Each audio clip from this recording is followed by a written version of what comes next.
Okay. All right. Welcome back. Welcome back. This is Jazz in 2025, part three. This is the last part to the interview series slash docu series doing about jazz music.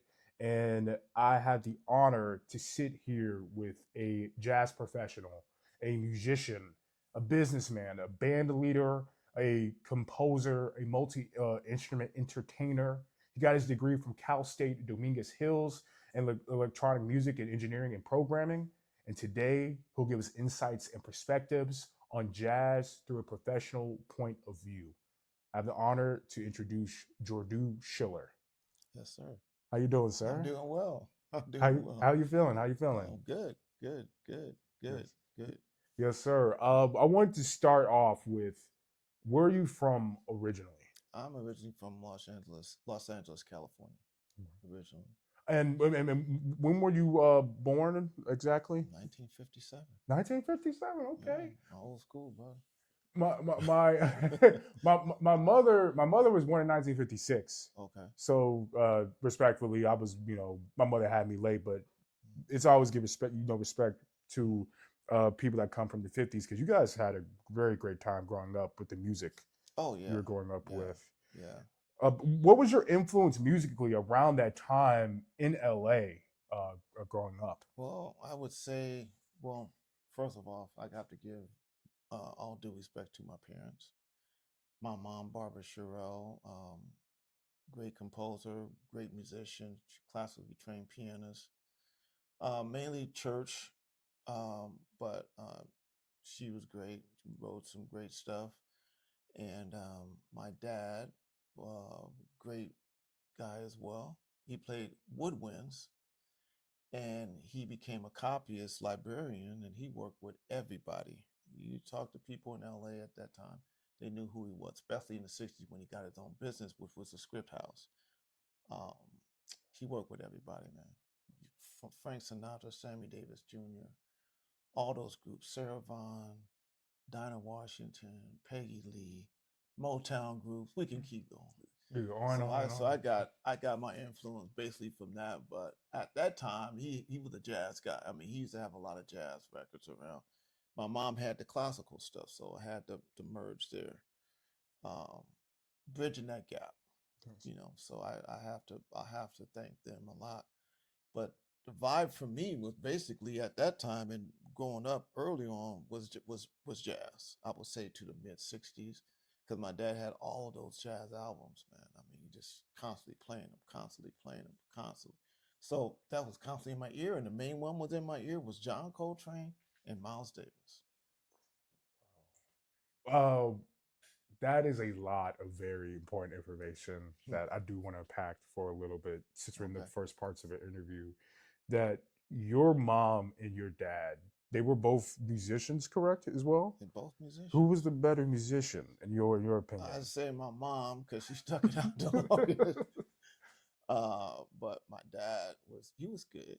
That's He good. was good. But at that time, people it was very difficult to be a musician because you had to be seriously dedicated. And if you couldn't cut it, it wasn't you wasn't gonna be that. I mean, um, especially on the jazz level. Now, of course, a lot of those jazz guys back then that wasn't up to the standard or wanted to do more because if you even mention the word jazz back then, it's like your pay is getting cut. It's like they Because it didn't wasn't respect. cool back then. It was cool, but it was like Miles even put it one way. He said, "Man, I hated to use that word jazz because you tell people, oh, I'm a jazz musician, they want to cut your pay, you know." And those are the highest level of cats, man. I mean, as far as musicianship and playing, a lot of those guys, believe it or not, man, they went to the when rock was coming in the 50s. A lot of those guys went that way, man. To rock music, To correct? rock to more rock stuff, even in the instrumental level. They went that way with those beats because that was popular, that was gaining popularity, and they was gonna get paid. You know, And this is around the 50s, these are the correct? You late said 50s. late 50s. You I started mean, yeah, seeing. if you do your research, you'll see there was some jazz cats that went over that side. You You, know. I was going to say during that because you were born in '57, you said correct, and the Mm-hmm. rock music started coming around. You had to be your ear had to be picking up on sounds of rock music because you had the influence of your mother being, we said, working with the choir gospel Mm. and being classically trained, and then your father having the jazz. When you can merge that together, that is the foundation of rock. That is the foundation. Yes, It's kind of, I would say, kind some of. elements. Yeah, Would you some agree? elements. Yes. Yes, yes, yes. Do you like rock? Some rock music Oh yeah, personally? I like rock music. Yeah, I like it, man. You know, I like it all. You know, but I think the foundation is classical and jazz. I think if you can, I'm not a master of classical, but even though I took it as a kid, as a young, we had to do it, and then later on got into jazz. We just it's a lifelong mastery. You know, um, I think that if a person can get a grasp of that, I mean, you're gonna go far. I mean, and there's a lot of musicians today that what I call hybrid musicians. Um, they man, these people they can play. You know, they're just young. You know, but they are really making some headway here. So yeah, I think that's a great merge. You know, do you believe that jazz music is the standard for musicianship? yes, You do. I do. And you do believe that if you can understand the music theory in the context of jazz or in the hue of jazz and the chords and the modes, get into some Mhm. musical terms and details, uh, if people can understand those languages, then you're at the source and the essence of what is music. Do you believe that? Um, I do in this fact. Theoretically, I think everybody should take it and you should understand it very well. But it just comes down to the music that can make an impact. What can move someone that if I say, oh, No, it's yeah, fine. Yeah, okay, you can put it back on. It's fine. It'll be edited out. Yeah. Yes, sir. um, as I was saying, I would say, who's if you're a performer, you're doing this playing, let's say an artist, I would say it's how you impact. It's the impact. If you're playing something and it's impactful, that means you're moving people. That means you're doing something. It's not just to say you can sit up in a room and play because you're not doing anything. You're gonna have all the theory you want in your head. If you don't put out anything, or if it's not moving people, then you may want to take a, well, what's going on here? You know. How do musicians that can listening right now, anybody just trying to do something impactful, how can they do that or be intentional with their impactfulness in their own music? I would say they have to be true to themselves. I would say don't be fake. Um, do what do what you do what comes in you. It comes from here out. It doesn't come from here. You get it and then it comes out. You are presenting it. I say you have to do what you feel and it has to be truthful when you're putting it out to an audience. This is what I do. And no matter how difficult or how simple it is, simple music can impact. I mean, listen to the blues, man. I'm still learning the blues. I love the blues. I love those guys, man. All the guys, BB King and Muddy Waters and all those guys, those are the pioneers, man. Those are the serious pioneers of what we have today. So, you know, I think a person too can should go back, especially young people, since there's so much now. I mean, so much to grasp towards now. I mean, if you're coming up now, this is a great time to be learning music. Look how much you can learn. You can learn the contemporary styles, but then you start going back and how those styles evolve to become what we have today.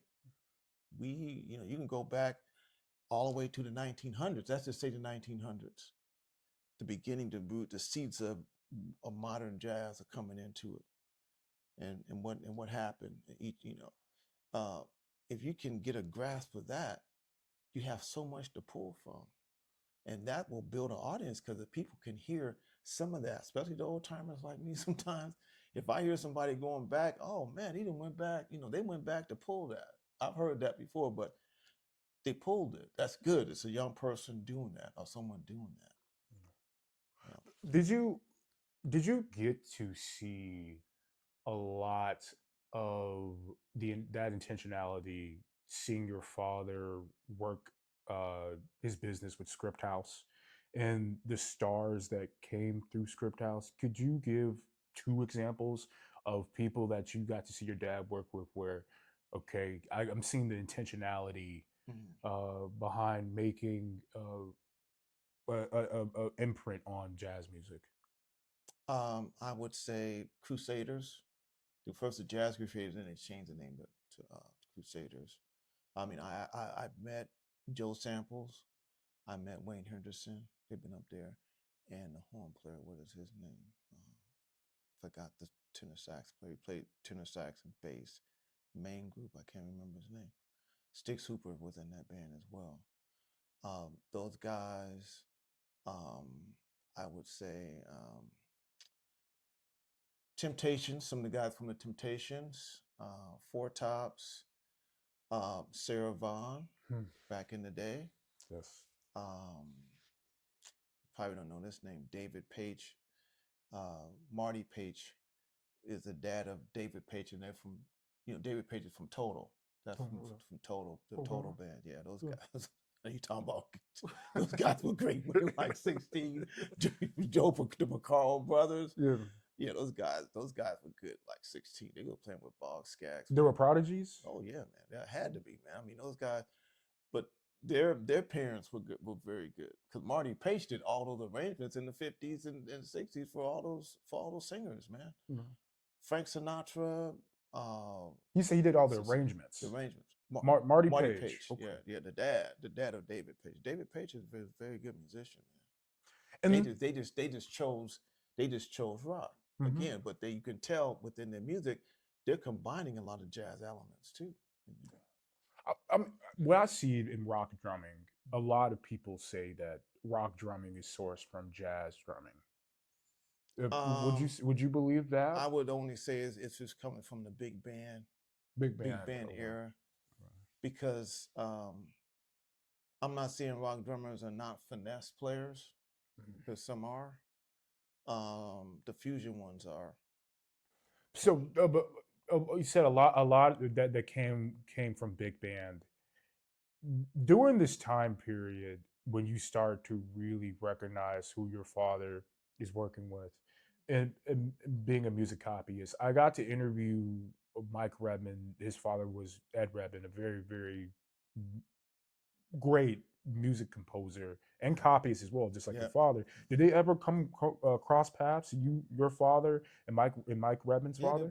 They work together. They were in the same building, Oh. same workspace. Yeah, So yeah, that means you know Mike from. yeah, Okay. yeah. His dad taught me. What? His dad taught me some stuff. Yeah, I remember I couldn't transcribe very well. I said, could you help me out with some transcriptions? Yes. So he actually did it for me. He actually liked the tune that we just did not too long ago. Uh, I mean, he did it back then, but we were doing a remake of it now. It's been about 3 years ago, 2 or 3 years ago. Yes. Hmm. Yeah. And if I'm not mistaken, I think Mike told me that his father did something with the Schiller Bark the Schiller Schillinger system. the Schillinger system. Yeah. Is that have some type of connection or to you as well? Well, it's something that it was a system put in place for strings. So you wanted to compose for strings or write for strings. That was the system at that time. Another guy there, Benjamin Wright. I learned some stuff from him. He's worked on Grammy winning stuff. I think he won some Grammys as well. So we had my dad worked with he had a lot of good people there. You know, arrangers, composers, and also script writers as well. You know, so Mike told me that his father's best work was transitioning to black. Now I want to hear from you personally, Mhm. because you are a son of a great father. What's your father's best work that he's done, in your opinion? Well, he wasn't a composer, um, and he came from the era of bebop. That was his thing. But he did write some small stuff. Um, him and his sister wrote a tune called, what was it called? I have it right at my house. I forgot the name of it, but it was only like 32 bars. You know, so it was like a bebop. It was like a pop song Mhm. of the day. Um, Immortals. That's what it's called. Immortals. Yeah. Him and my aunt, his sister, wrote that song. Immortals. Immortals. Hmm. Okay. And then, in your opinion, that's his best work. That's only works that I've ever Okay. seen, because he was more mainly a player. Yes. Not my mom's the composer. My Gotcha. mom and I are the composers of the It's, family. it seems like music is just generations on generations of, in my humble opinion. I mean, I like to call it royalty, because anybody that can compose music and know the language of music, you're a wizard, a a this a manifester in your own, in your own right, something magical. Yeah, Yeah, it yeah, I wouldn't me. I'm not saying I'm a wizard or anything like that. It just came. It's like a natural progression. yes, This is what I want to do, so I'm interested in doing it. So it helps when you can really get around people that are high level that can at least give you upper hand. yes, So you see in their works, like when you look at Michael Redman's father's work, Edgar Redman. I mean, you actually start studying that stuff. You're saying, man, really? Are you serious? I mean, how's that happening? You start trying to figure it. Okay, I got you, but that's something you could learn. I mean, that's something you could do. A voice in your piece. yes, Everybody's pulling from somebody. I mean, it's not like, well, pretty soon you might think of something, and if somebody, oh man, that's cool. What is that? Just like the greats did. I always pull from like the '50s because that's when bebop was heavy in the mid '40s into the '50s. But then again, when the mid '50s came, music was changing. yes. It was. Yes, it was. See, it was changing. Music was You had changing. the bebop guys, they were changing, man. I mean, music never stays the same. No, yeah, life in general, it never Just, stays the that's same. right. It I, never. I was going to say, music didn't stay the same around the 80s. And that's also the time you went to Cal State Dominguez Hills Mm. to go for your electronic music and engineering Yeah, program yeah. degree. What I wanted to ask was that kids don't truly start becoming obsessed with music until they're teenagers. Mm. Uh, let's kind of take a couple steps back before the 80s. Do you believe your high school years in the 70s played a key role in your ear palette? Yes, It did. yes. Why did the 70s play a key role in your ear palette? That was a decade where you really start because we were playing since we were like 8. We were playing in bands, okay, and the Motown thing was in the '60s. I really grew up. '60s, '70s were my like adolescent years, you could say. And when the '70s hit, you had the quote unquote R&B bands, the Earth, Wind and Fires, the Parliaments, Commodores, those bands. They played a major part in to say, you know what, I want to do this. Yeah, you know, yeah, you know. Um, I kind of let jazz go as far as the studies go. I mean, as far as playing it, yes. I kind of let that go for a few years. I was just studying R&B. I was studying R&B music. My favorite band was Earth, Wind and Fire. What a lot of guys, like man to man, people, a man, the common man will say, you start going in another direction because the ladies Mm. were following it, or it was more money to be made. Was that how it was back then? Both. Both. Again, you go. jazz is like, I guess back then you figured like, okay, you have to be accepted in jazz. R&B is I wouldn't say it's a lesser standard because it's some tremendous players. They just didn't go that route.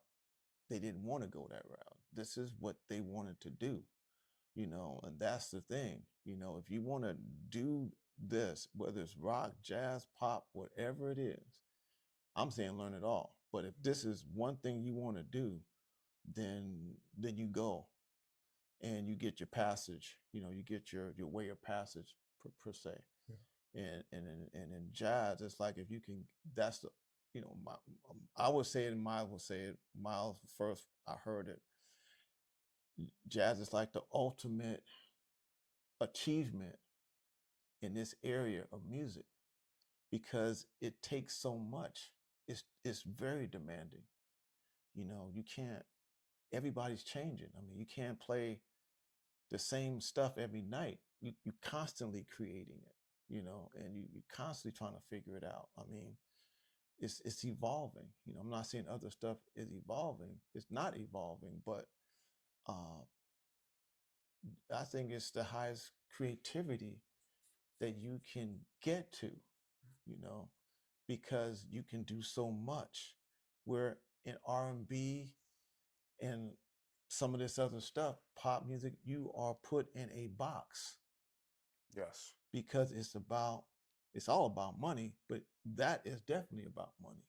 And what's going to sell most? Yes. Popular music. Yeah. It's not going to be a guy with a trio sitting down in the basement in Paris, France, Yes. making a bunch of money.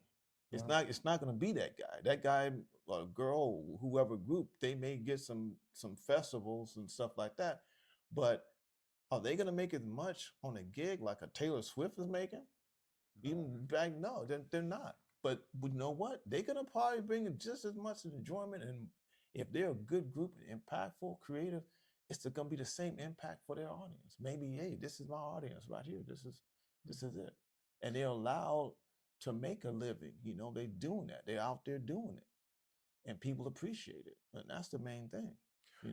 You do seem like the jazz musician that isn't a elitist. That if you want to go make your money, go do that. But I also wanted to shine light on the jazz lifers, the jazz enthusiast, the jazz enthusiast and elitist, because just like rock music, it can be toxic. Mm. And do you feel that with some of the people you come across in the jazz world, that they look down on pop, they look down on modern day R&B because it could be put into a box, or it could be quote unquote dumbed down for $1?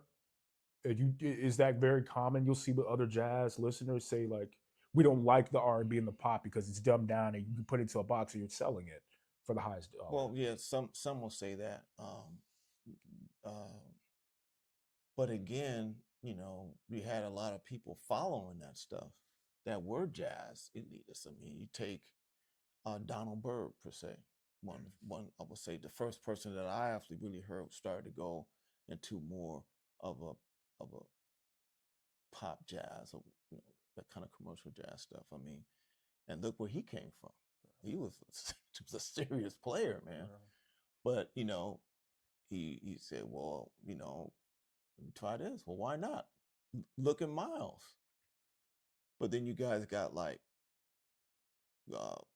people like John Coltrane, uh, some of those guys back then that stayed true to the jazz, even though they took that to another level. Coltrane to me was the highest cat, taking that stuff to that level. Yes. He took it to a spiritual level. I mean, I never. Coltrane. Huh? Coltrane. Coltrane. In your own terms, could you explain more about? Because do you believe that there's a genre called spiritual jazz? Possibly, yes. Just yes. Okay.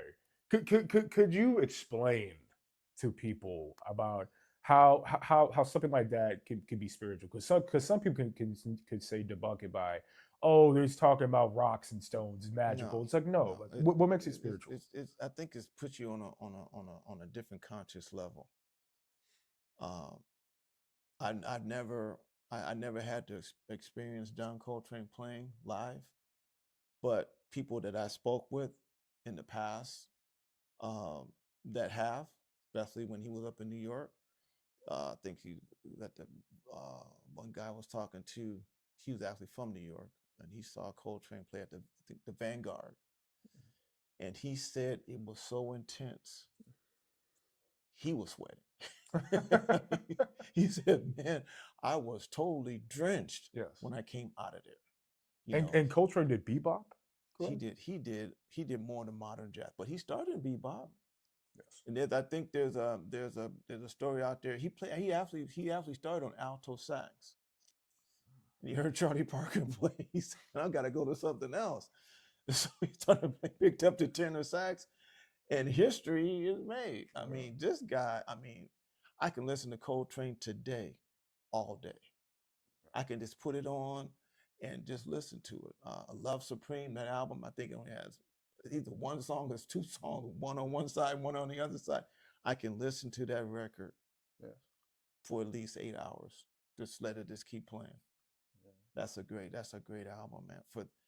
For him to move from that era which they were playing in, then all of a sudden, boom, late 50s, it just changed for him. I was I was going to say when I hear jazz music, Mm-hmm. because you did say something important about it takes you to a different consciousness. So much going today where there's different sources of stimulation through social media, Mm-hmm. through music in many forms of media, which keeps you, scrolling and listening at periods of a time. I feel like jazz is anti of that it Mm-hmm. really brings you into the present moment. Every time you scroll on social media, it's always somebody trying to help you out. They're a coach or trying to sell you on something. And it's just like Mm-hmm. and that creates fear and anxiety because you're not focused on the present. You're focused on something that's not there, which is your future. You should be focused on what's right now. Jazz, when I work with my wife and work in our office, we have jazz music on every day. Mm-hmm. When I go to work, I play jazz music, but it helps me be more spiritual and more present, like you said. Probably watching like a John Coltrane performance, you listen to it for 8 hours. Like 8 hours, I was in the present moment. Mm-hmm. Not focused on what's next, but focused on here and right now. So that I do agree with what you said about it. It does take to a different consciousness, and that's what makes it spiritual. Yeah, and also it just to me is freedom. It's free because you can start with absolutely nothing. I mean, the word jazz. I mean, believe it or not, musicians in the '80s they did not like that word jazz. It's Yeah, made up to be made up. They call it social music of the day, yeah. and I agree with that. You know, Why do you think that they did not like that? because it kind of, to me, this is just my opinion, because I agree with the one that says social music. Uh, it puts it in a box. It puts it in a box. Well, why can't it be pop music? Why can't it be, or no, why? Because people put a label on it, and that label says you got to do this. Yes. You know, when I hear a lot of jazz players, that people coming up, I hear the same thing that I've heard 40 years ago. The same concept. They haven't, a lot of them haven't gone further. There's those very few. They're playing the same way.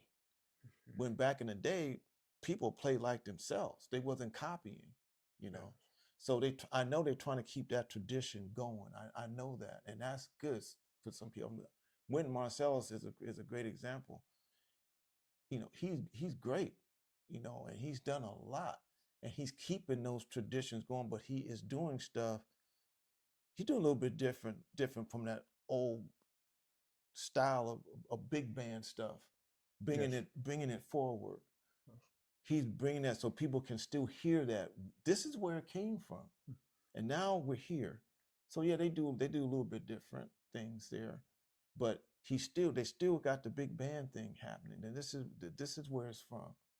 And I like that because that's any young musician coming up should know that. They should know that. They should know where it came from and not saying, well, this guy I heard that's been playing for 5 years or whatever invented jazz or he's playing jazz, but it's so-called jazz, you know.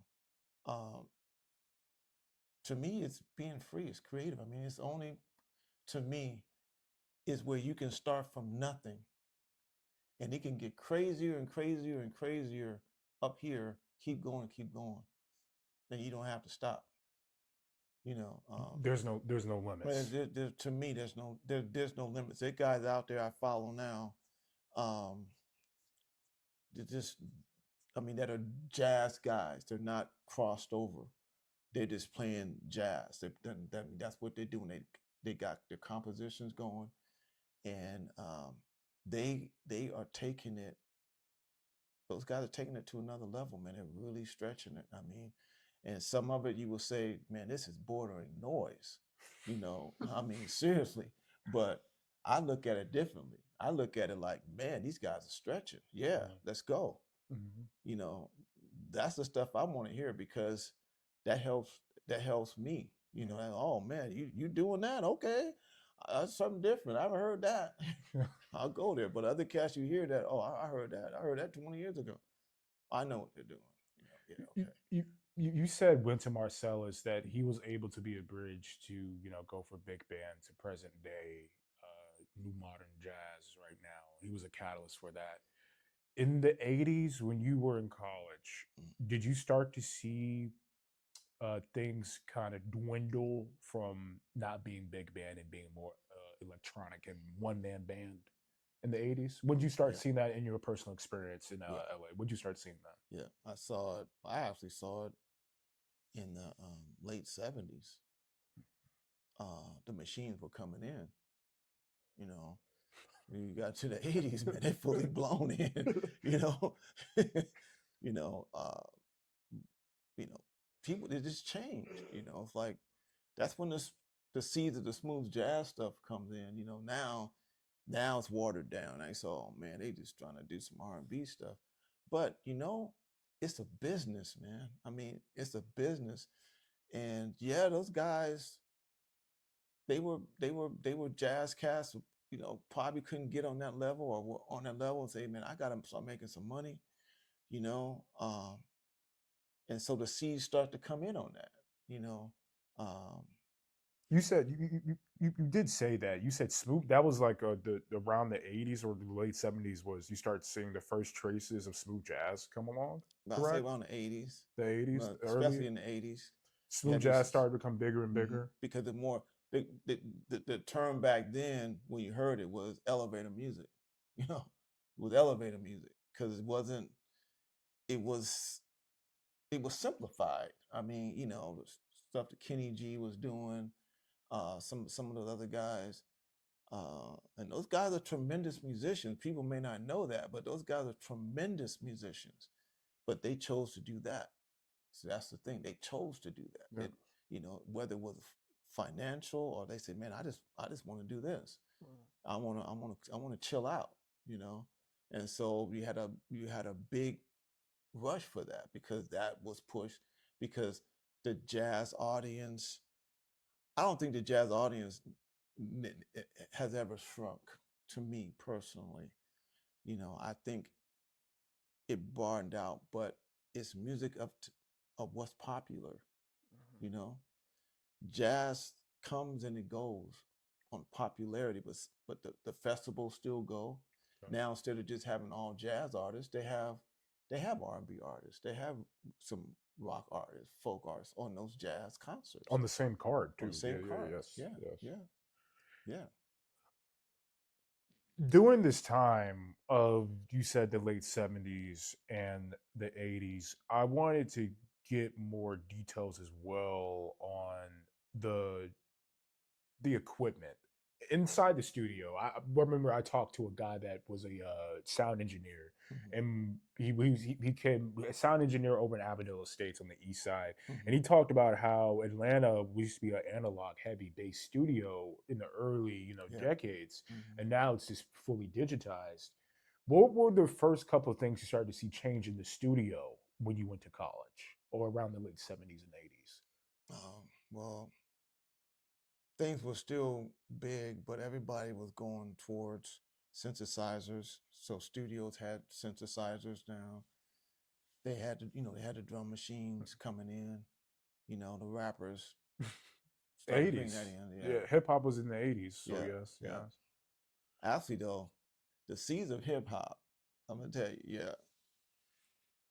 If you listen to some weather report stuff, you're gonna hear some hip hop before the hip hoppers. Okay. Wayne Shorter and Joe Zawinul, and those kind of cats. Even the old jazz cats. They had seasoned hip hop before the hip hoppers got in there. I say James Brown was really the first guy to hip hop, because you know how preachers are in the South. Preachers, Yeah, they like yeah, to preach in rhymes. yeah, The call and response yeah, James Brown would do. I was like, that's rapping. Like he's rhyming, yeah, but and it's rhythmic. yeah, It yeah. has rhythm. But But James Brown was a catalyst for a lot of stuff, man. I mean, Godfather of funk. oh man. Yeah, yes, yes. I mean, Yeah. that dude. I had an opportunity to play with him. He played at this concert in Ontario, California, and a friend of mine said he had a connection, and he said he's looking for a keyboard player. And this guy that called me, I was like really upset at this dude, so I really wasn't taking him seriously because I was like really ticked off at him. So I was like, but that I should have listened to him because that was a true connection, Yeah. and he gave one hell of a show, bro. So you got to attend, but you didn't get to get on He did. stage. He did. Living in America. Yes. Oh my! Oh gosh. Oh man! You Yeah. talk. Oh, Yeah. James Brown's a good keyboard player too. You know that he's good. Really? He's good at that and drums. Okay. Yeah, I didn't know that. yeah. I thought I thought James Brown was the best front man, and also the best guy doing gymnastics on stage, because he was any and everywhere on stage. That guy, man. You think you got Usher and Chris Brown? Like James Brown, yeah, But see, yeah, again, yeah. those guys, Michael Jackson, and all those cats, Mhm. they pulling from who? James They Brown. pulling from him. Yes. Okay, yeah, they kind of did their own thing, but who did they? If James Brown wasn't around, do you think they would be doing those things? I would say no. They didn't have someone. Yeah, you could say they took it to a certain level. They did, and then they made it kind of their own in that respect, right? But come on, man. No, You know what I'm saying? yeah. No, we don't even have to go there. I'll say this. Charlie Parker, to me, this is my opinion, is the greatest alto saxophone player that ever lived, still today. Because him and those guys developed that bebop language. And they influenced other great bebop players. So if bebop wasn't around, do you think they would be playing bebop now? They're still playing it. They're Yes. still using his licks today. Mhm. Yes. You see? So to me, if he was alive today, playing in his prime, he'll be way up there now. You know what I'm saying? He'd be like, man, we can't even comprehend what you're doing. Yes. It would be that high up. But where did they get it from? They had to get it from. We had to get it from somebody. I love that stuff. I can't play bebop, but I really admire it, man. I've taken some elements and I've included into what I do. But those guys were amazing to come up with those type of, because you didn't hear those changes You know. in the 20s, 30s. You didn't hear those kind of changes those guys were putting in. All of a sudden, those Oh, you mean chord progressions? chord progressions and how they reharmonized pop tunes of the day. That's what they were doing, and just called them something else. What? You know? Yeah. No, like that. That's why I always love jazz, because jazz, you feel like a fly on a wall inside of a mad scientist laboratory. That's if I, but you understand it. It's like, what is he doing? It's just almost, Yeah. I mean, yeah. those guys, their minds worked like this. It was like fast, and and believe it or not, a lot of those guys were school musicians. They were They educated. were educated musicians. I asked Mike, because he was explaining what his dad did, and his dad being an educator too. I asked him. It was like today, and Mike still works in music today. do you believe that music education is still as important or should be taken more seriously by musicians in any type of genre? Because like in hip hop, I'm not saying everybody, not all, some aren't educated, but it still opens up the doors and keeps the lights on inside the business when you are. Do you believe that music education can still give you opportunities Yeah, every time? yeah. I Yeah. think the more you know, see, you can play by ear, and that's good. You can be a natural kind of person like that. But somewhere down the line, you're gonna need to get something. You're gonna need to take from somebody or learn from somebody that knows more than you, because you're gonna get stuck. You know, there were I'm not gonna mention any names, but there were some players back in the day, and talking the '70s, tremendous players. They could play, but a lot of them couldn't read. So that takes you out of the bag per se of getting a lot of studio work. Yeah. Because a lot of those big band guys, they got a lot of studio work because they could read. They could read anything. Yes. So if you playing by ear, okay, what gigs are open for you? Okay, live gigs. Okay, I pick up fast. You can pick up fast. Okay, that's cool.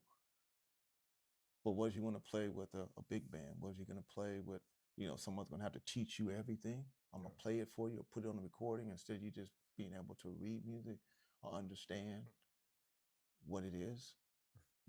So at some point, yes, one should sit down and understand the baseline fundamentals of it. And if you can play already, it's going to be a lot easier for you to understand that because you've been in it, number one. And number two, you kind of understand it. You play already. If a person hasn't played and they're just from the baseline of studying the instrument, now you got to learn theory as well. I mean, and I pointed out this way. I teach like this. I teach where if you're just learning piano, I'm saying, but this can be translated to any instrument.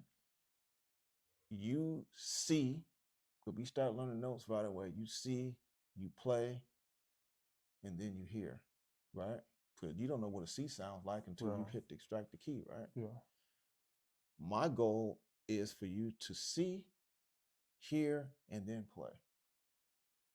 Okay. You already hearing it, so now you know what where to go. So now you can read it. Yes. It's getting used to patterns. It's getting used to reading notes, but it's also hearing it here. You see something. Would you say that learning music is just pattern recognition? If just to get it straightforward, if you're trying to explain to somebody that's not a musician or that's not a classically trained musician, it's just like to sum it up. If you want to, get to these heights or these degrees, Mm-hmm. it's just pattern recognition. The more you do it, the more you'll know, and the better And you'll play. that's a good assumption. The good assumption. That's a good assumption. Right. I start kids out like their parents say, well, what age and this and this. And I say, well, so see how interested they're in. They are, right? Having you got a keyboard, do not buy an expensive keyboard because they may not take. And I've had that happen. Yes. Let them just play. He don't need to take lessons, right? He or she they don't need to take lessons right now. They just need to just play. They'll figure out something, and a lot of them do. They figure out, okay, get a certain age where they're older enough to sit down. Now they already know what it sounds like. Then you start saying, okay, this is C. This is showing them the keys. Then they start knowing that. But by the time they take lessons, they've heard it so many times. So now you just point out the notes to them, but they already heard it. So now it's like, okay, I see this note supposed to be this, and I'm playing it, and I'm hearing it. And you start getting them with their scales and start learning the tonality. Now they can just almost, once they learn the notes and can read rhythm patterns, that's it. If you can get them to do that between the ages of 5 and 10, I would say you have yourself a person that's going to be really good if they don't burn themselves out. Yeah. Yeah. Yes. Yeah. In our initial conversation, you told me that well, not our initial conversation, but in the earlier in our conversation, You said that kids have it more than easier to learn music and to learn jazz. I mean, from the internet, which is from archives and streaming platforms, there has catalogs of billions or millions of songs. What you see today as a teacher compared to when you were learning with other people your age back when you were a kid, uh, who picks up faster? Do you believe the kids of today are picking up jazz or faster, or were you think back in the day like we picked it up better, more effectively? I say Yeah. maybe back in the day is more effectively, but today is faster Okay. because they hear better, you know, and it's so much, but then they can hone in. This is what I want to do, and when they hone in on that, they can. It's for somehow, man. It's like they're born with. I don't know what it is, Yes. but it's so much out there, you know, and all they have to do is just practice that, practice it, practice and listen. Pretty soon they're playing, man. Hey, I You know, mean, so I mean, jazz is just a lot easier because now if you playing some complicated chords, well, that chord's been played for how many decades? yes.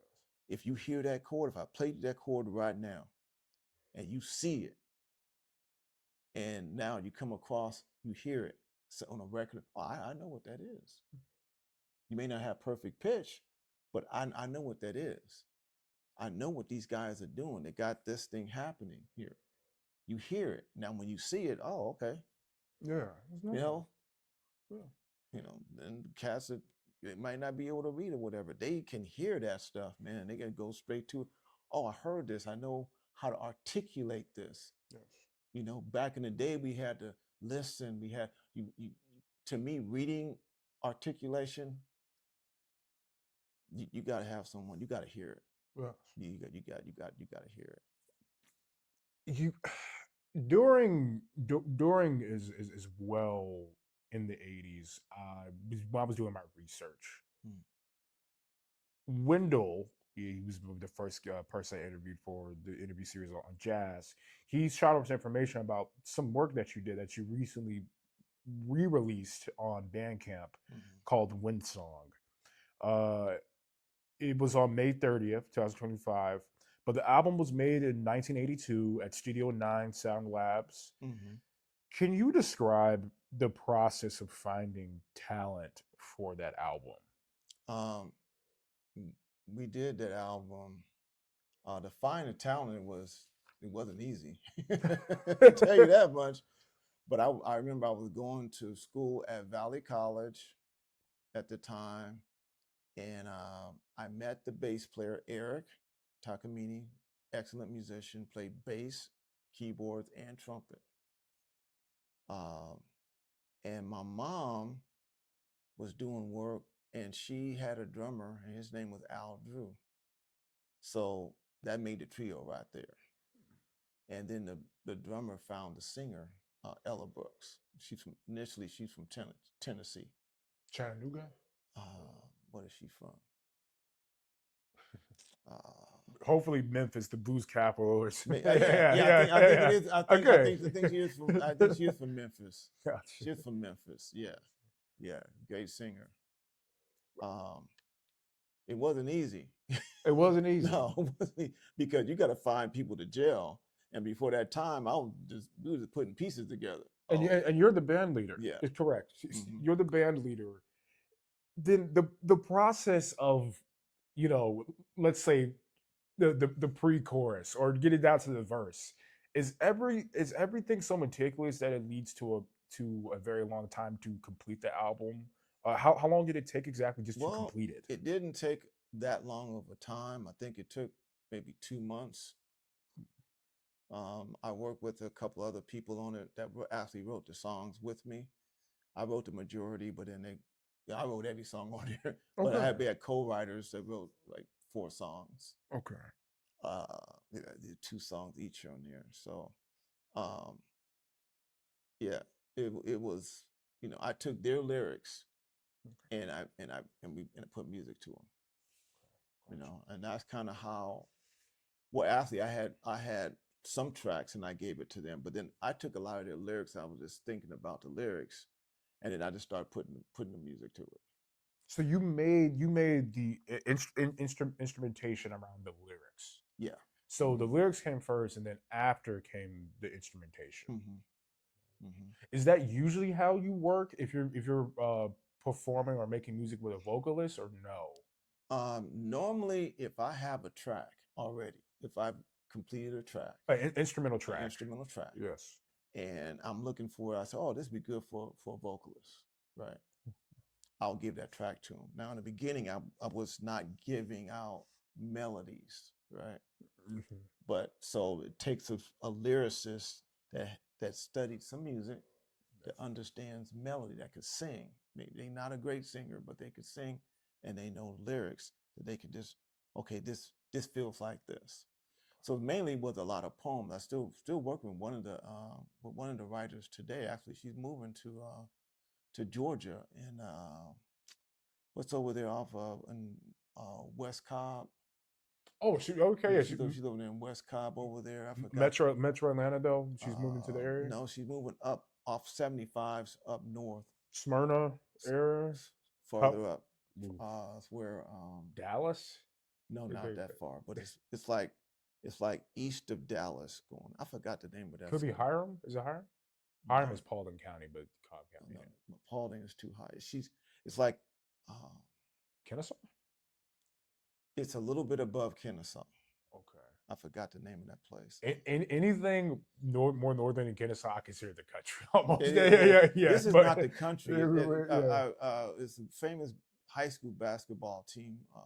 Oh, That the McEachern Indians yeah, around that yeah, area. yeah, Okay, yeah, yeah, yes, yeah, gotcha, yeah, yes. I yes, used to play yes. basketball, so I Okay, know.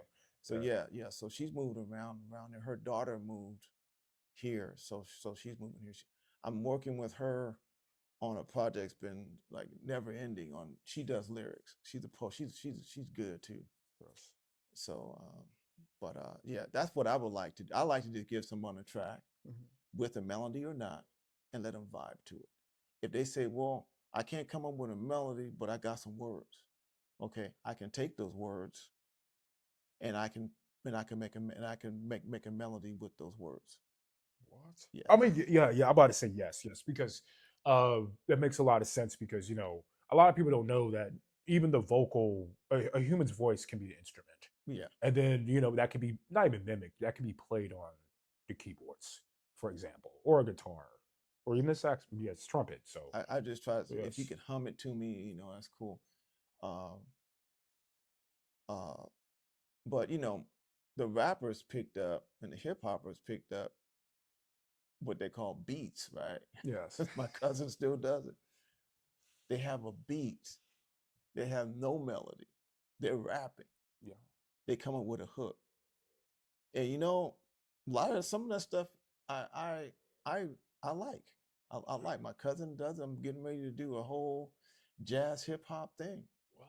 He got some killer stuff, man. I'm just gonna just put all the melody and top stuff. He's just giving me the drums and the bass stuff. Okay. You know, of course, those guys again. It comes down to musical I was gonna ask talent. who's your cousin? He's Nemo. His name is Nemo? Naeem Washington. Got you. Okay. Yeah. Just wanted to play that into the episode free. Not free, Mm, but just promo. mm. That's good. Get his name out there. Yeah, he has he got his company. It's called Nemo Beats Mhm. OG. Actually, I'm gonna use one of his tunes in my next movie. Hey, hey. But those guys, you have to give your hats off to them, okay? Because they took something from the primal state, a beat and some lyrics, and they made something from it. They made a whole industry of it, and it's still going. Some of them got musical talent. They got musical knowledge. They went and studied some stuff. Um, I mean, I have a lot of affinities for those guys, man. But the ones that are just putting out stuff, no, I don't. I mean, Gotcha. I agree with you on a business level, Yeah.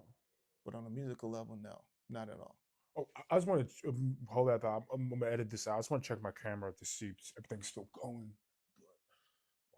That is a lot of very important things you're saying. Okay, everything seems like it's still going on. All right, but yes. Now then, I wanted to really actually rendezvous back to when you said you had the opportunity to go play with James Brown and you missed out on that opportunity. Life always gives second chances.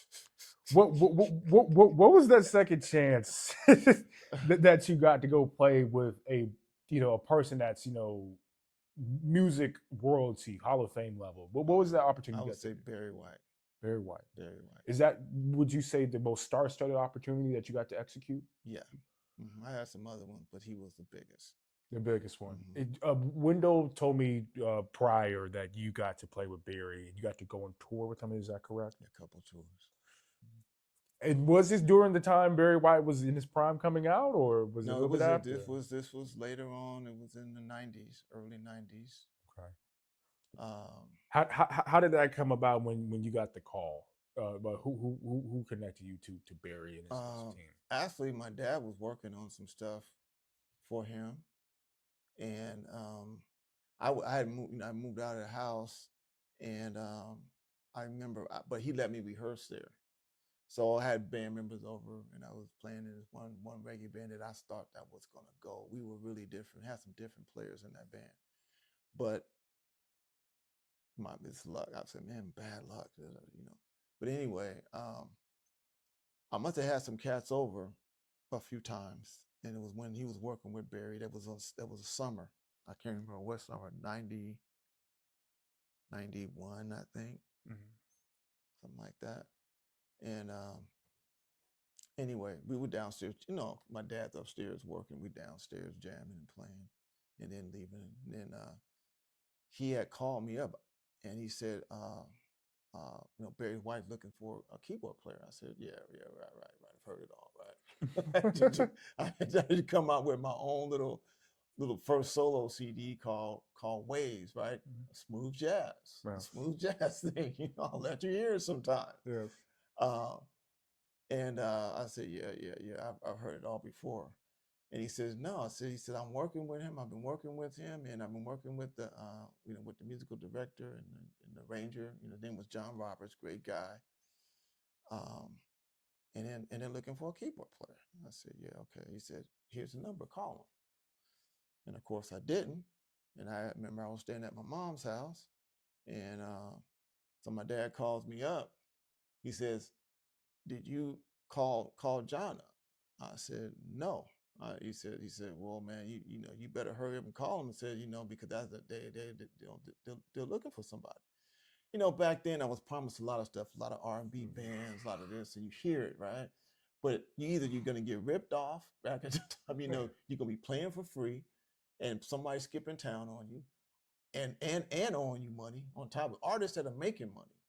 So that kind of puts on a damper on everything. So you like, especially in the R&B realm, it's like if you're not up here with these guys that are really doing something, and you're down in the mid range here or down here, chitlin circuit guys, it's not believable, because you promised so many times. But anyway, I remember I was working on a tune, and Barry White's secondhand guy, what's his name, Jack, called, and he was real cool. He wasn't even talking about music. He said, "Man, how you doing? Whatever." I said, "I'm doing great, man. How about yourself?" "Oh, I'm doing fine." Then he starts to get into Barry and stuff like that. Said, "Well, if you come with us, you don't have to bring your equipment. We already got everything for you. I said, yeah, I heard that and everything. And then he asked me what I had, and I told him. And he said, yeah, you just had to just bring your sounds. What made it true for me, what made that reality true, and I thank God to this day, is when he says, do you have a passport? And when he said, do you have a passport? I said, thank you, Lord, because at that moment, I knew it was real. Yeah. I knew it was real. And I said, brother, when do we start? Yeah, You yeah. know, and man, that was a good experience because you know he embraced change. I mean, of course, when you're doing that type of music, Mhm. it's very little room to go outside of what it is because it's pop music and people want to hear what they've heard on the record. Yeah, yeah, yes, that's true. Yes. You see? And but we did change it up a little bit, so I wouldn't say it was the same. You got a little jazz, little Yeah, we progressions get a little there and there. we get a little bit of stuff in there. The other guy that played keyboards, Tom, he was really good. He helped me out with some sounds. But every night, and I'm saying I think we had maybe one or two bad nights. I remember Barry was sick one day. He still pulled it off. It didn't matter because he's so great. He's Very. just a great person, great artist. And man, sometimes I wanted to go from playing to go to the audience, Just well, just to just see, to yeah, look, yeah. because even at sound checks, the weight, the weight of the sound, the weight of it just hitting you in the face. I said, man, these people are really close and had those big speakers. I mean, this is stadium stuff. And Just to feel that. then hearing very smooth, rich baritone voice, or not a baritone, bass. People say he's either a bass or a baritone. He Uh, could get down there. yeah, Oh just man, yeah. the first tune was kind of like a jazz tune. What was it called? We did some Latin stuff in there. Uh, as soon as he came out and had that voice going, oh man, it was mayhem from after that. Wow.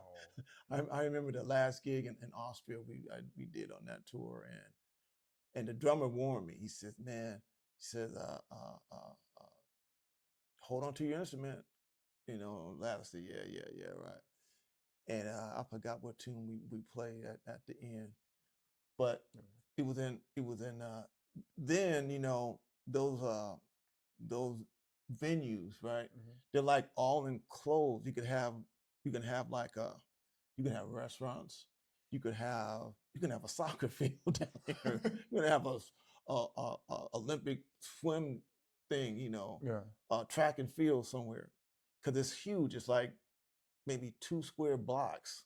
for real. Huge place. And it's at this particular place was upstairs, and it held 20,000 people, man. Stadium No, it or wasn't stadium. or arena? It was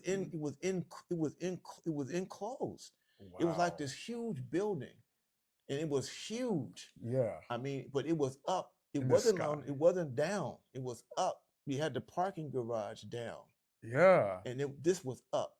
And I mean, and it went up like this. So it was like stage here, mhm. and it goes up around, but it went up like that. It was huge, man.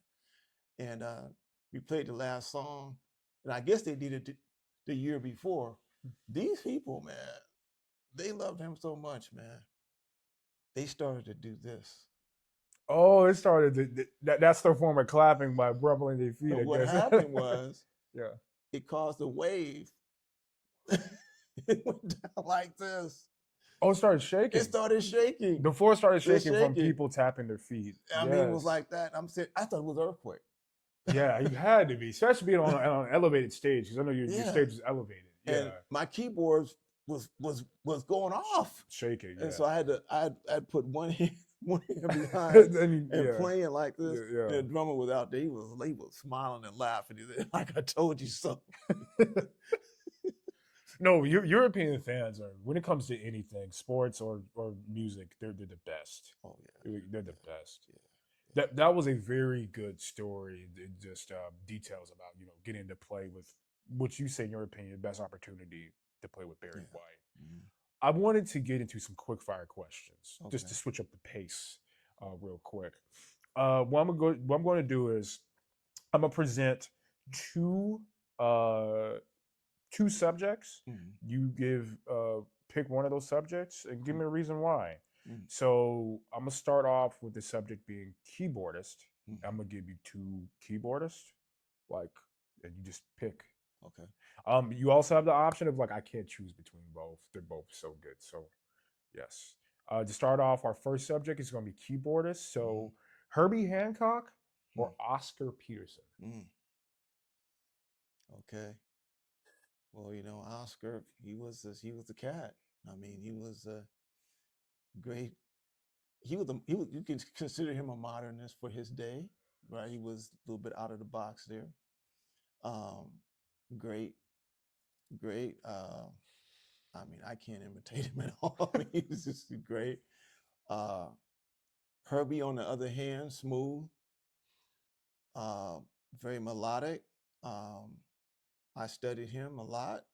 I love his playing. Um, Out of the two, you want me to see who's the best out of the two, in my In opinion? your opinion. In my opinion, I would say it's Oscar Peterson. Okay. Okay. I feel like a lot of people that are not well informed about jazz be Mm. like, what type of answer is that? You know, Mm-hmm. because people know Herbie. A lot of people know Herbie, Mm-hmm. but yes. So that's a great choice. You can tell that's an authentic answer. A guy that knows his stuff. So next we Art Tatum and Thelonious Monk. Oh, well, that's going to be obvious. Art Tatum. Okay, Just because, and I really think Art Tatum had a chip on his shoulder for some reason, because, him and Oscar Peterson, he used to follow him around. They would just follow each other around. yes, And, but they're great. They're great. And I mean, Monk is another guy I really like a lot because he's a real authentic guy. That's not to say Art Tatum is not. Of course, I say Art Tatum is better because of his range. his His range, his, his range, his range in different subgenres of jazz, or his range on the keyboards. just in the keyboard.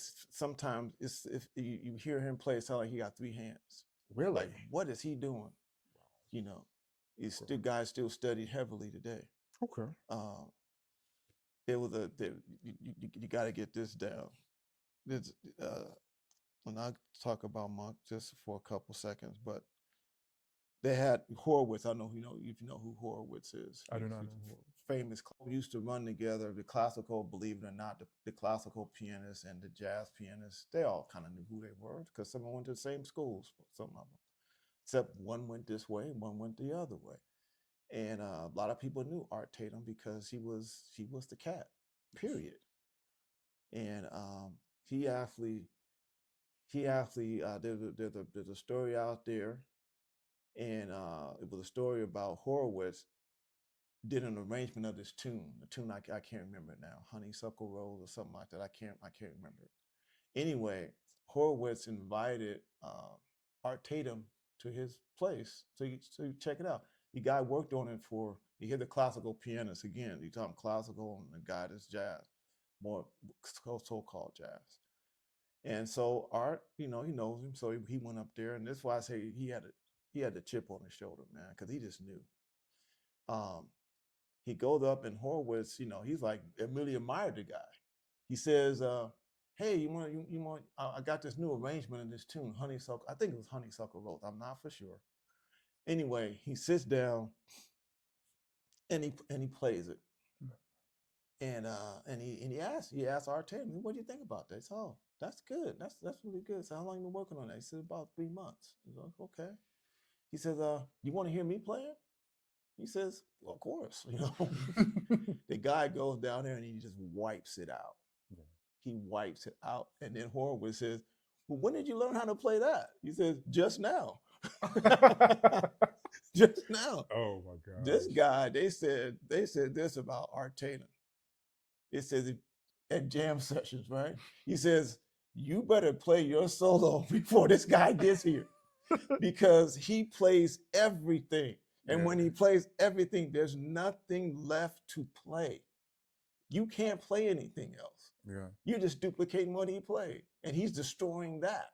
He's like Wow. all over. So it's like, that's how great this guy is, man. I mean, that's how he was. I mean, Yeah. he's just a great guy. I mean, he had that because he comes from this. He comes from the Yeah. scribe. He's playing. Yeah. He's playing You all know, the modes. yeah. Yeah. All the modes. What's his name?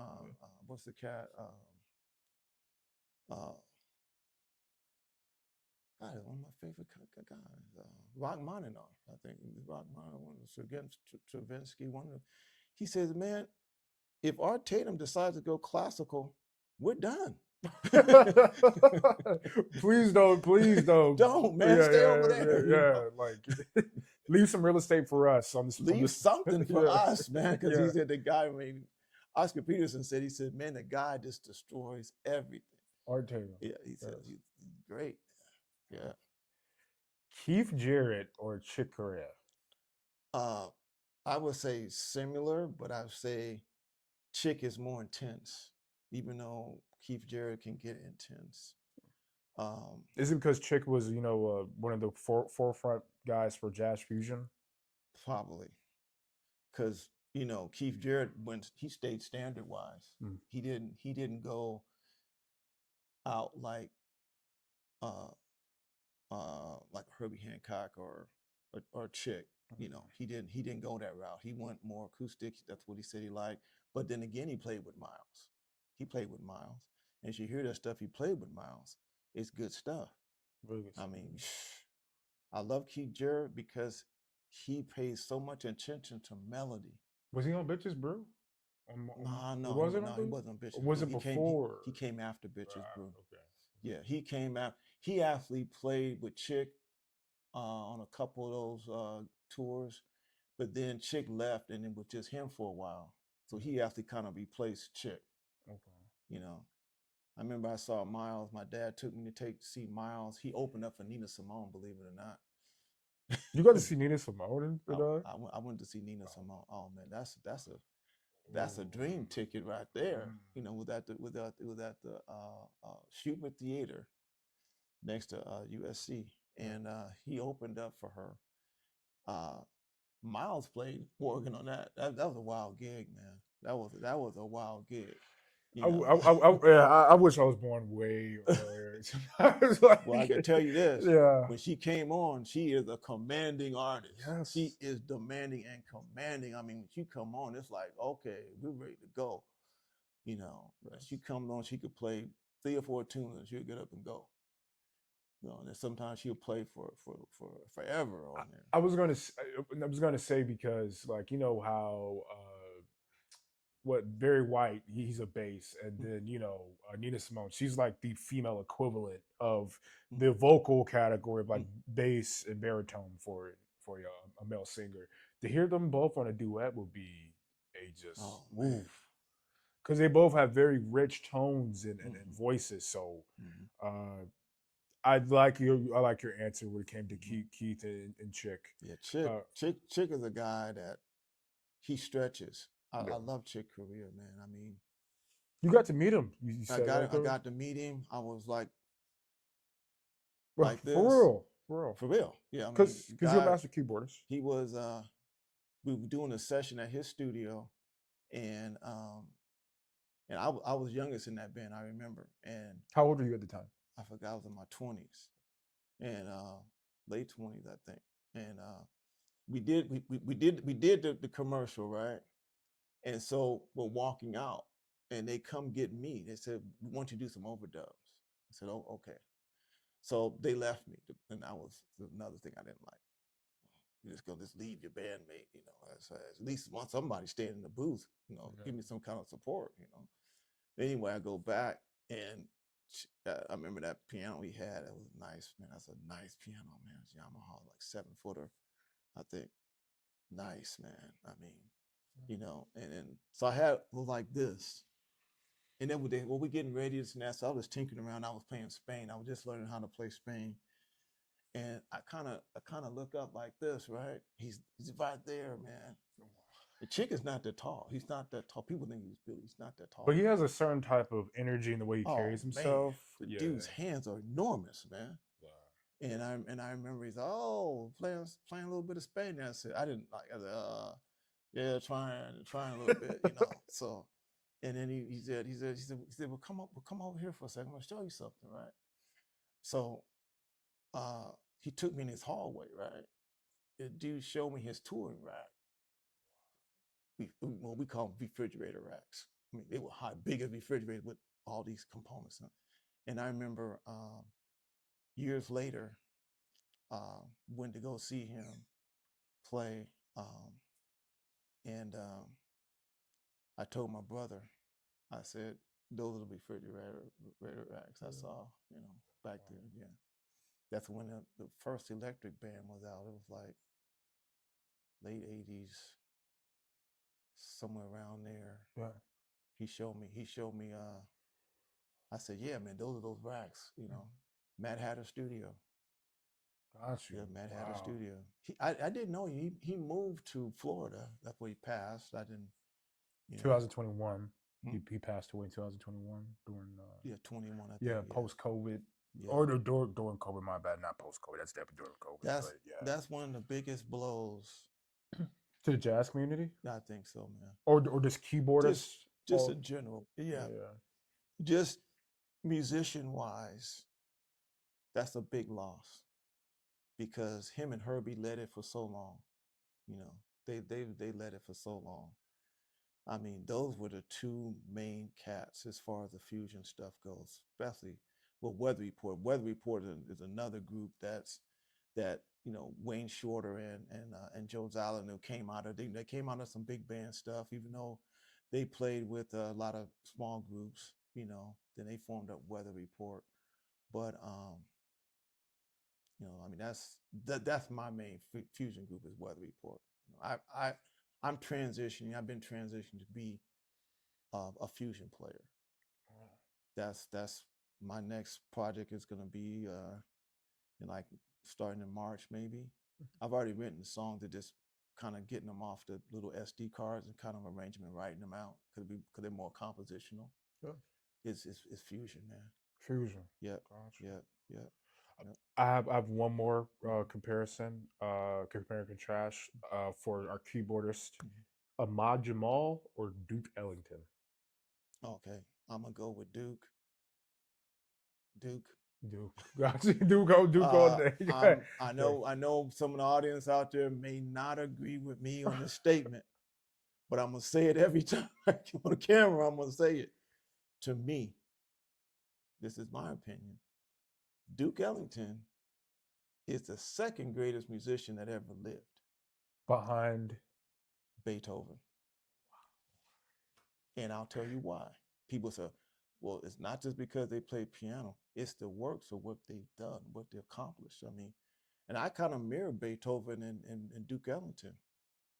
Like one and the same almost, or not? I kind of mirror from their accomplishments. Okay, accomplishments, what their they volumes did. of work and what kind of works they put out. I mean, just take Duke for instance, right? Duke wrote for small bands. He wrote for big bands. He wrote for vocalists. He wrote for movies. He wrote for plays. He did sacred music. We can keep going on. Yes. He did solo projects. I mean, there's a classic album out there. I know he was older, done in the '60s, with him and Coltrane. I don't know if have you ever heard that? No, I'm not. You got to pick that up, bro. Duke Ellington and John Coltrane. I can't remember what the name. I have it. Okay. Man, you got to pick that up. It's just piano, and it's a sax. And they're just harmonizing or playing off each other. Like one is wow. You got to pick that up. You got to pick it. Yeah. You probably can see some of it on YouTube. Okay. Yeah, you would definitely like it. Yeah. I think they have a bass player and a drummer playing on some of that stuff. But they do like African Violet. They do the Blue Train. They do In a Sentimental Mood. Mm-hmm. I know that's a classic Duke Ellington tune. Yeah. Ahmad Jamal is good. That was my mom's favorite. Yeah. Real smoky, silky smooth guy. He went to some higher levels, on that. He didn't go totally to the pop thing. Yeah. He went to more, but he has one jazz album out there. I can't remember the name of it, but he's playing Steely Dan's Black Cow on it. Yeah. More Steely Dan. You heard it? Yeah, I haven't heard of this song, but Steely Dan. Like that is relative to me. Hear his version. Okay. Yeah. His version. Yeah. Ahmad Jamal. Ahmad Jamal. Gotcha. Black Cow. That's a good album too. I always say jazz music does the best covers of any genre. Like when I listen to 91.9, like they'll do a cover of a Drake song. Yeah. Like a passion fruit. Mm-hmm. If somebody in my generation knows like this song passion fruit, they could play that on the keyboards, and it's just amazing. Yeah. Uh, the next subject of compare and contrast one do is genres, is jazz subgenres. So it will be acid jazz or bebop. I'm gonna stick with the bebop. Yeah. I think it's even though I like some acid jazz now again, but I like I like the bebop because it's really melodic and it's really technical and you can learn. But again, the acid jazz players took from. Yes. So Took from bebop. Yes. so I mean, for me, I like acid jazz because I love club jazz. It's like yeah, I love okay. seeing jazz in an open setting. Uh-huh. It's not bow tie and Right, tuxedo right, and right. somebody that's sitting on a piano, like stereotypical when people think of jazz. Mm. But I like club jazz. Like Yeah, yeah, yeah. club jazz is I great. love it too. I Yeah, love it too. A lot of that stuff is good. I mean, yeah, you can't discount it. You can't discount. To me, you can't discount anything. yeah. You just use it and it's apply it to what you're doing. You That's know. that's creativity because everything has already been done under the sun. You're just taking and doing your own version. The next thing I want to do is avant-garde jazz or jazz fusion. I think I already know your answer. Jazz. It's gonna be fusion for Yeah. me. Okay. Yeah. Got you. Smooth jazz or jazz funk. I'm gonna take jazz funk. Okay. Smooth jazz to me again, it has evolved better. But to me, a lot of that stuff is easy listening music, Okay. you know. And I'm not to say that I don't like it. I do like some of it, but to me, I'm into the thump, man. I'm into the funk, man, Yes. George Duke and those guys. My personally my favorite jazz subgenre is jazz funk. Is because with me, some people I always say there's always different type of music listeners, but some what really gets their ear going is either the melody or say like a certain type of harmony. But it's the rhythm section for me. If a good bass line or good bass player and a good drummer can bring it on home, you got me every time. So I mean, funk and groove like that's all big. Yeah. So the last one for this one is going to be Cubop, which is Cuban jazz, Mhm. or Bossa Nova, which is like regional Brazilian jazz. Or yeah. I like Cuban music. Mhm. Okay. Yeah, So I love it. Afro, Oh yeah, I love it, man. love it. So Cubop over Bossa Nova, Mm. over the Because softness. Okay. Bossa Nova, I love Bossa Nova too, but it doesn't move me like the the rhythm Cuban. the rhythm section to me is just so it's kind of like Afro beats. Like when you hear Afro beats, it's because of the Right. rhythm section. With bossa nova, it's like what's bossa nova when they're Doom, tack, do, doom, tack, do, yeah. do, do, tack, do, do, But the tack, do, tack. melodies, the Yeah. vocalists, Oh yeah, man. yes, Joe Beam, those guys. Oof. yeah, And Nascimento. yes. Yeah. I mean, next or the next and last subject topic for what we're doing is gonna be geography, Okay. which is what I really do enjoy. Everybody's like a history or geography historian in school. Kansas City or Philly in the terms of jazz? I would think I haven't been to Philadelphia. I haven't been to Kansas City, but Yeah. hearing cats from there, I would say Philly's a little bit more intense. Yes. Just because you got to deal with elements. Yes. So that's gonna make you. That's gonna make a difference right there. Yes. Kansas City to me, I think are more. I think of more music like, and I know I'm gonna be off on this, but I think about how Charlie Parker's from somewhere. Where is he from? I think he's from Kansas City. That was Missouri. Forgot what Charlie Parker was born. But anyway, it reminds me of you know, more the birth of of jazz, you know, that type of jazz, but not the progressive jazz. Yes. The East Coast reminds me of the Serious Cats, all that whole eastern kind of seaboard. They're going in even to like into Michigan and uh, Midwest, maybe? Like, I would say more Ohio. yeah, Ohio, Well, Michigan, yeah. those type of states. The Motown states, what I like to call Yeah, them. yeah, Yeah. Yeah. yeah. Yeah. Okay. Next is going to be Chicago or NYC. Okay. Heavy To hitters. me, it's like it's New York. Okay, and you want to know the difference? It's more blues to me in like Chicago area. Because Mississippi, and Chicago are like distant Right, cousins. Yes. right. So I would say it's gonna be the blues kind of thing happening in Chicago more so. My bad. Memphis That and Chicago. Yeah. influence, New York City again. Mhm.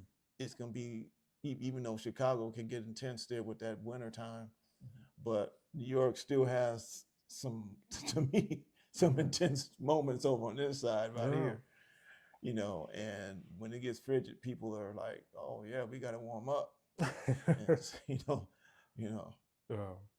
Okay. Okay. So NYC I would say NYC. in terms of jazz grades, Exactly. and then probably jazz clubs and what Yeah. has to Oh yeah. offer. The clubs are just they're You all down. My dad used to tell me about those clubs, man. It's like blocks. You can see anybody and everybody on any given night. Hey. I mean, I definitely agree with that. The next we have, I already know your answer, probably L.A. or Mm-hmm. Seattle. Okay, it's gonna be LA for me. Every time, every You know. time. Okay. Okay, this is one I think is could be hard for some people.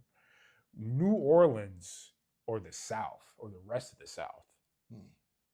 You got great players from Atlanta. You got, remember, it includes the South. We're talking Memphis, uh, Carolinas, but this is versus the birthplace. I would Okay. say New Orleans. I mean, yeah, New Orleans for the authentication or authenticate Authentication, authentication of it, originality. authentic originality. Yes. Because again, in the beginning, people pulled from New Orleans. That's where a lot of that stuff came from. That we hear out here came from, even though some people probably migrated to other southern states, you know. But there's a lot of good musicians down there, man. There's a No, lot, no, there's no. a You're lot of right. good musicians You're down right. You're there. I right. mean, we have a lot of good musicians here. Yeah. We do. We Wynn do. Marsalis is from New Orleans. Yep. I mean, my family's from Ohio, so I love. Oh my gosh, who's the famous lady jazz singer from Ohio? I wanted not Nancy Morgan. I think I got her name wrong, but she's like from Toledo, Ohio. I forgot, but she's Ohio in forms of vocalists from R&B and on the jazz side. Ohio produces, or Midwest produces, a lot of great. Oh yeah. Balladeers, ballad people do ballads and all that stuff. So totally understand. Now this is my last question. You gave me a great information and a lot of stimulating, entertaining information that the audience is definitely going to use.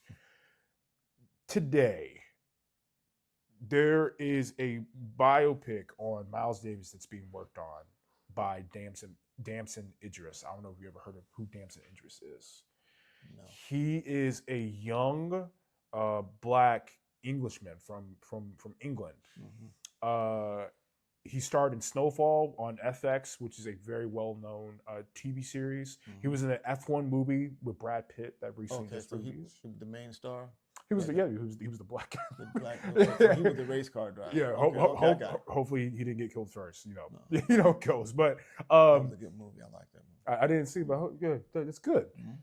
He has been casted as Miles Davis in the upcoming film Miles and Juliet, which is being produced by River Road Entertainment, and also Mick Jagger is doing that as well.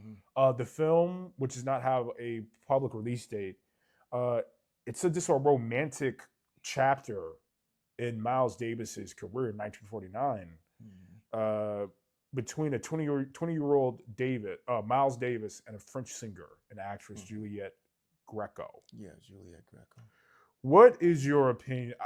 When I first saw it, because funny enough, I was watching an F1 event, the recent one in Las Vegas, and Damson Idris was there to promote it.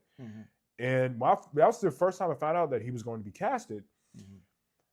I love Damson Idris. I respect him. The only thing, I don't have a problem with it, but it was like, did you guys look at the options of American Black actors?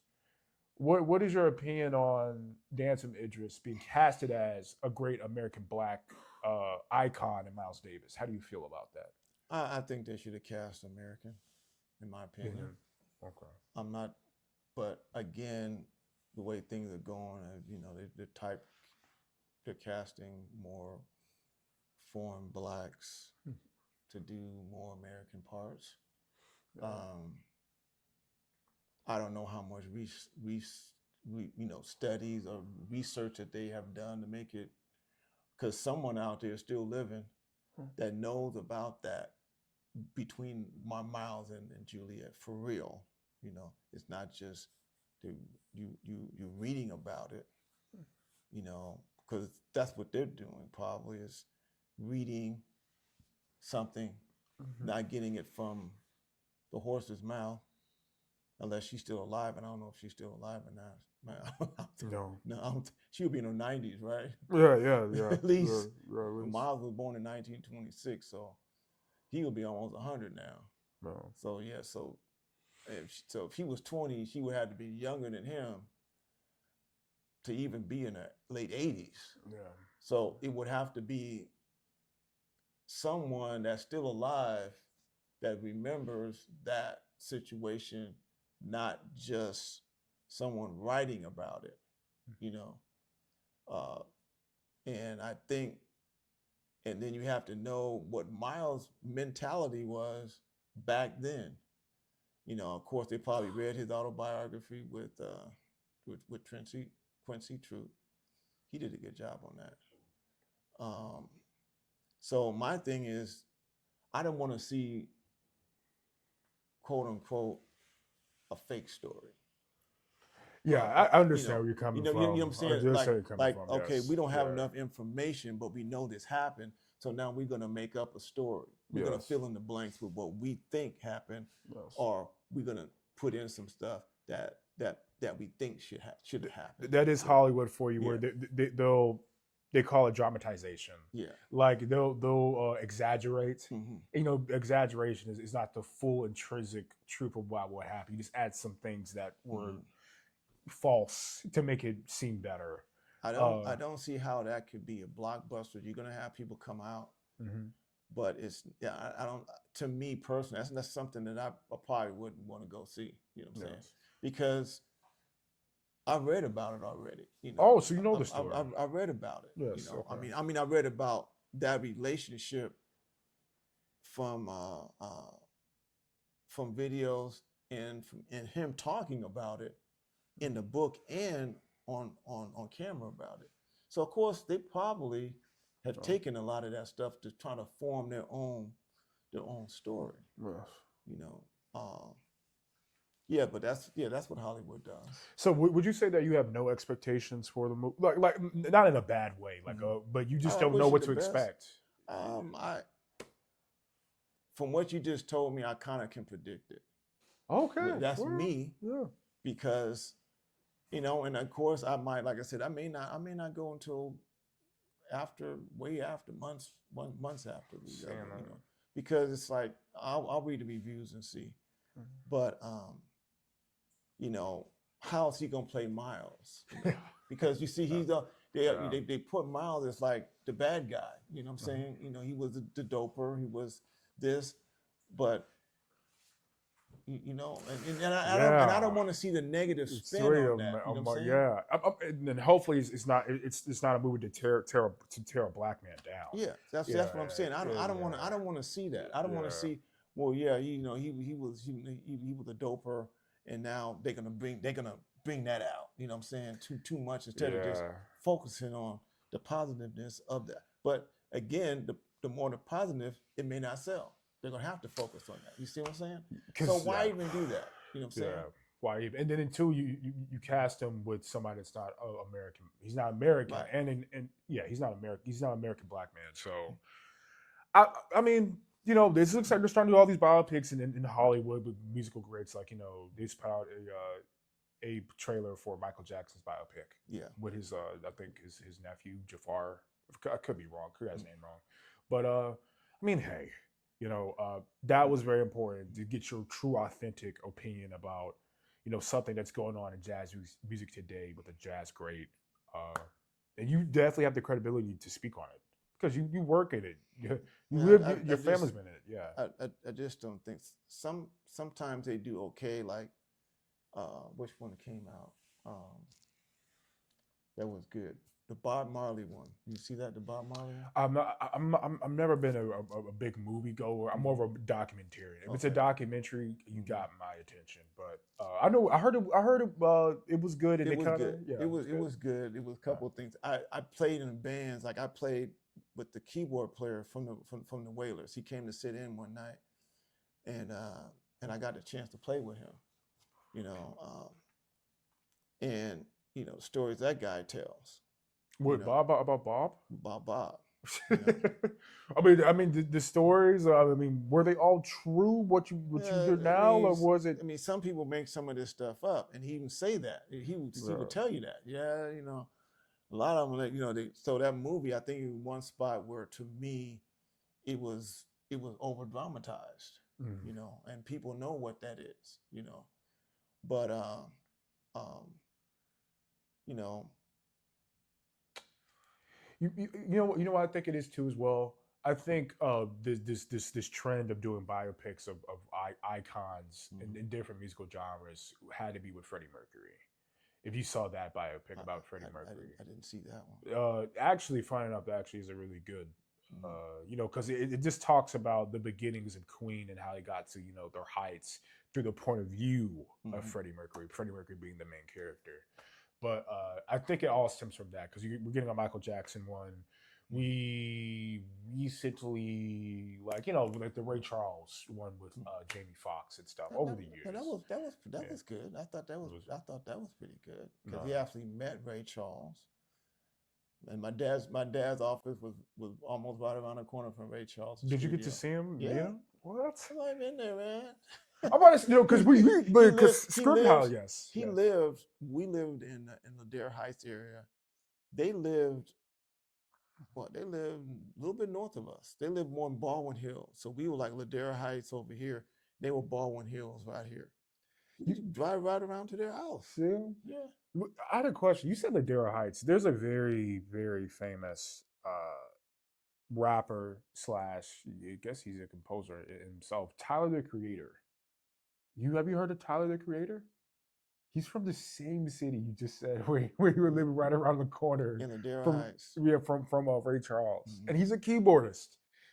He's a big time rapper, Mm-hmm. and he's a keyboardist, and he's from Ladera. The name is a little sounds a little bit familiar, but Yeah. I never heard that, you know, yeah, he was from, you know, from LA area, What, what LA County area. what's even more ironic because he actually does a lot of stuff with Charlie Wilson. Mm-hmm. A lot of collaborations that definitely were big They for used them. to record down the street too long time ago. That's funny.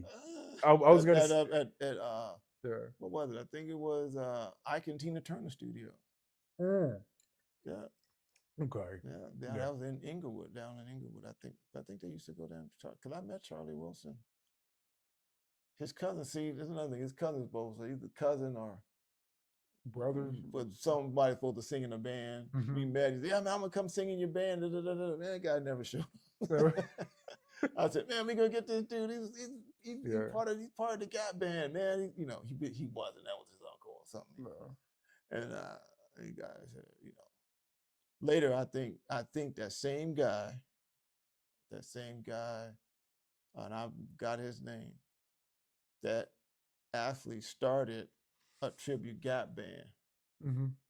that a bass player friend of mine got hooked into. They were doing some good gigs though down there. Yeah. Yeah, for a while.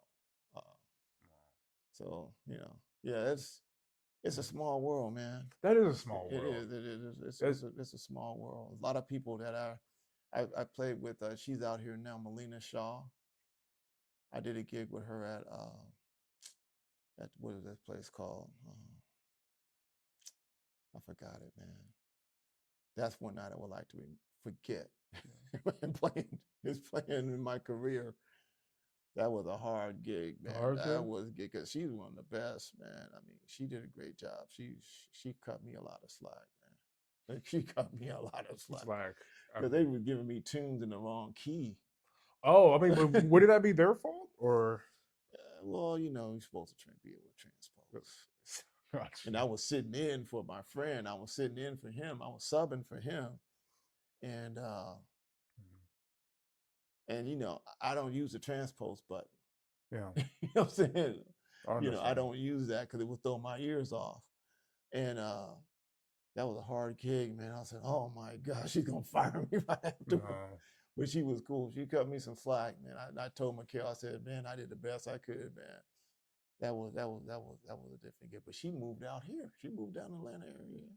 Seems like a lot of people that work in music. I mean, you have to somehow come through Atlanta some type of way. It's Right? it's a mecca, man. Now it's beginning to be that way. Mm-hmm. It's difficult out on the West Coast. I'm hearing there's more opportunities on this side. Yeah. I noticed that when I first moved here in 2007. I was just so burnt out that, you know, I retired from the tech industry. I always stayed in music though. But it was on music tech side. Or No, it was actually the network administration side. okay, but you always stayed around music because it's your I DNA. taught here. I played in groups. We played a bunch of places here. But now, um, I'm doing some stuff like other people are doing. They are doing more internet stuff. They're doing more streaming of what they do. I'm writing on my second symphony, and I would like to get that out. I'm pushing my mom's music. She passed a couple years ago, and she's wrote some fantastic stuff. She was a genius, man. I Doing didn't. the same thing as Mike with his father. Just Mhm. keeping the legacy alive of She what was keeping it going. keeping it going. Yep, yep. She was. I always say she was a big fish in a little pond, and she wouldn't move over to the big fish pond because she could compete with the big fish. But Yeah, she helped so many people, man. That's the thing. She could take some average person and get something out of them. get the best out of They them. get the best because they always say, "Man, your mom, man, she's a slave driver, man. She whips us into action. Hit you on the wrist, She slap on the gets it wrist. going. Yeah. Let's go." I I mean, got that from her. that's how you do it, though. Yeah. Uh, Jordu, it's been a very Hey, man, it's been my pleasure, informational brother. conversation. Thank you for taking time out to have Oh, this no interview. worries, man. You have a lot of intel and just a great opinion and great words. We had great chemistry, I feel like, on the camera. I would love to interview you down the road sometime again just to see how things are going for you and your second symphony that you're writing, or even just on music today, so people to hear from a credible source like yourself. I would love to, do it again We sometime. do have a record out, released a couple weeks ago. It's called Grasping the Wind. It is on Spotify. It should be on iTunes, YouTube, and Pandora, and all those other streaming channels. Grasping the Wind by Marc Jaye. That's my stage name. And it's spelled Marcjaye. Jaye. Okay, Marcjaye. Got you. Yes, Marc J. and look for the new one coming out at the end of this month. It's going to be entitled Hot Red Beans and Rice. Okay. And we'll have the video out of Grasping the Wind, getting ready to upload that. And then we'll have that hot red beans and rice out. I think you'll like it. As a matter of fact, I'll send you a copy. Okay. You can check it out. Oh, I'm listening. Give me some play on it. It's Yes. a fun tune. It's energy. Gotcha. It got that Puerto Rican jazz flavor on it. Okay. Check it out. And then we got two coming out in December, late December. So Marc Jaye. Yes, Marc Jaye also as well. He put out an album too as well called Wind Oh, Song. Windsong. Yeah, don't forget Windsong. It's on Bandcamp. Yes. That's streaming all over the world. I actually heard some of it in Greece. Mhm. I heard it in Spain, and I heard it. I think somewhere here, and I think it was in Philadelphia, one of those stations back Mhm. there.